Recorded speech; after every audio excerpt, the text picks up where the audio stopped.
ଏଇଠି ଆସନ୍ତୁ। ମନ୍ଦିର ତ ବନ୍ଦ ଏବେ, ମନ୍ଦିର ଏବେ ବନ୍ଦ, ଆସନ୍ତୁ ଏଠି।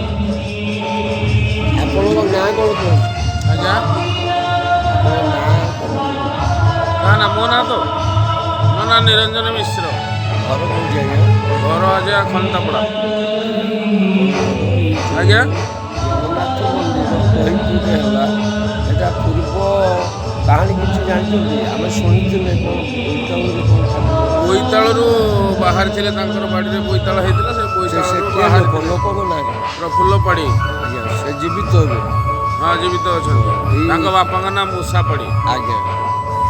ଆଚ୍ଛା, ଇଏ ମନ୍ଦିର କେବେ ପ୍ରତିଷ୍ଠା ହେଲା? ତାଙ୍କ ମାଆଙ୍କ ନାଁ ମାଳତୀ ପାଡ଼ି। ଆଚ୍ଛା, କେବେ ମନ୍ଦିର ପ୍ରତିଷ୍ଠା ହେଲା? ଏଇ ମନ୍ଦିର ଆଜି ଆଜି ଆଜି ମାନେ କେତେ ତାରିଖ କ'ଣ? ଏଇଟା ହେଉଛି ତାଙ୍କର ପ୍ରତିଷ୍ଠା ହେଲା 14, 15, 16, 17। ଆଜ୍ଞା, 17 ଲାଷ୍ଟ। 17 ଲାଷ୍ଟ।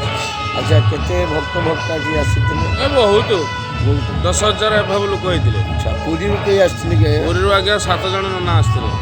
ଆଉ ଏଠି 108 ବ୍ରାହ୍ମଣ ହେଇଥିଲେ। ମୁଁ ଯେଉଁ ନାକରେ ବଂଶୀ ବଜେଇବି ଦେଖିବେ।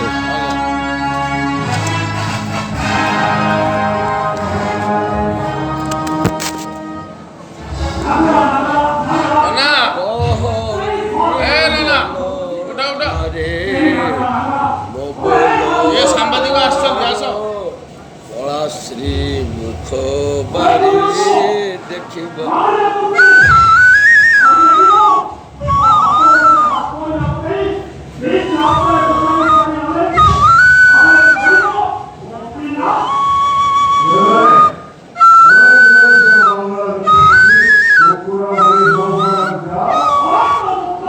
ନରସିଂହ ନାୟକ, ମୋ ସ୍ୱର କେଦାରପୁର। 1957 ମସିହା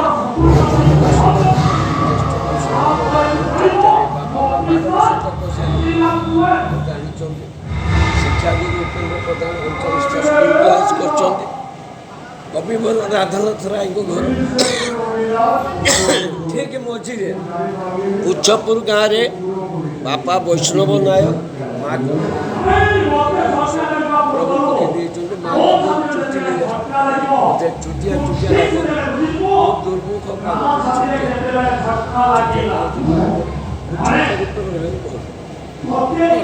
ଜୟ ଜଗନ୍ନାଥ, ଜୟ ଜଗନ୍ନାଥ।